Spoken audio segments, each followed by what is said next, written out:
La parole est à Madame Jeannine Dubié pour le groupe 2RDP. Madame la députée, vous avez 5 minutes.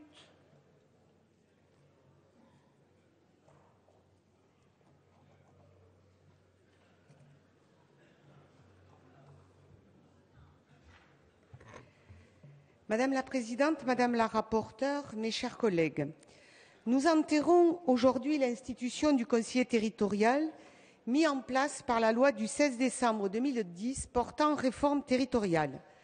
Cette nouvelle catégorie d'élus bicéphales, à la fois conseiller régional et général, un Janus, pour reprendre le mot de notre collègue Marietta Karamanli, créé dès l'article 1er de la loi, était la pierre angulaire de la réforme.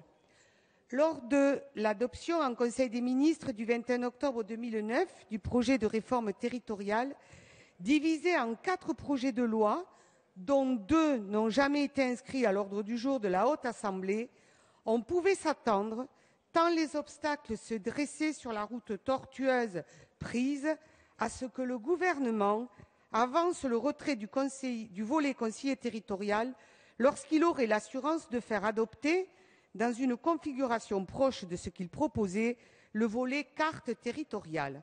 Or, il n'en a rien été.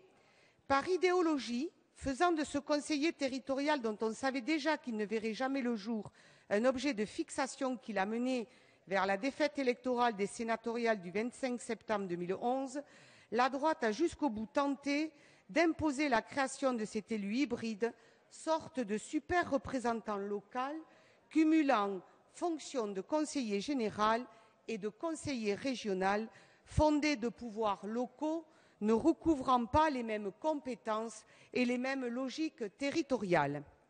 Le gouvernement d'alors, confronté à l'encombrement de l'ordre du jour parlementaire et des difficultés croissantes rencontrées par le pouvoir exécutif dans la mise sur l'agenda des différentes réformes, a abouti à l'inversion de la logique initiale, la réforme de la taxe professionnelle, qui aurait dû être subséquente à celle des collectivités territoriales. L'adoption en Conseil des ministres des 4 projets de loi est intervenue alors que le débat sur la première partie de la loi des finances battait son plein. La réforme des collectivités territoriales ne justifiait plus alors la suppression de la taxe professionnelle. Cette réforme a ainsi logiquement été immédiatement ressentie par les élus locaux comme le parachèvement d'une recentralisation effectuée au détriment des libertés locales. Question aggravée par l'ajournement de la question de la clarification des compétences qui devait faire l'objet d'un autre texte de loi pris dans l'année suivant la promulgation des 4 premiers, question finalement réintégrée dans le texte pivot de la réforme avec l'aménagement de la clause générale de compétences pour les départements et les régions. Comment pouvait-on s'y prendre plus mal pour faire passer une réforme aussi importante? Je pense que ce n'était pas possible. Voilà l'exemple d'une réforme mal conduite, mal ficelée, mal votée. Je sais que le gouvernement nous donnera bientôt l'assurance qu'un tel carambolage législatif ne se renouvellera plus, ainsi que la certitude que l'acte 3 de la décentralisation que nous appelons de tous nos vœux sera une réforme cohérente, complète, respectueuse des prérogatives des collectivités territoriales et de leurs élus.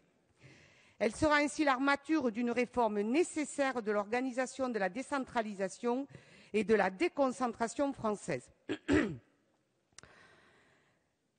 Je rappelle ici qu'en vertu de l'article 1er de notre Constitution, l'organisation de la République française est décentralisée. En tout cas, la première pierre de cet édifice consistait évidemment en la suppression du conseiller territorial, nouvel élu appelé à siéger théoriquement à partir des prochaines élections territoriales, désormais concomitantes au sein des conseils généraux et régionaux, sous prétexte d'organiser la complémentarité des régions et des départements. Réforme hypocrite s'il en était, puisqu'il s'agissait, sous couvert d'économies très hypothétiques, de permettre à la majorité de l'époque de reprendre quelques couleurs lors du scrutin de 2014. C'est maintenant chose faite et les députés du groupe RRDP s'en félicitent. Comme j'ai eu l'occasion de le dire à cette tribune jeudi dernier, se servir des élus comme cheval de Troie d'une fusion déguisée entre départements et régions était une erreur. Et comme la majorité d'hier ne pouvait supprimer le département, comme le recommandait le rapport Attali, elle s'était résolue à cantonaliser la région, à rebours de la réforme de l'État qui, elle, accentuait la place de la région au sein des services extérieurs. Or, nous savons bien que la décentralisation et la déconcentration doivent aller de concert pour une administration générale et territoriale efficace. Je vous remercie. Merci, Madame la députée.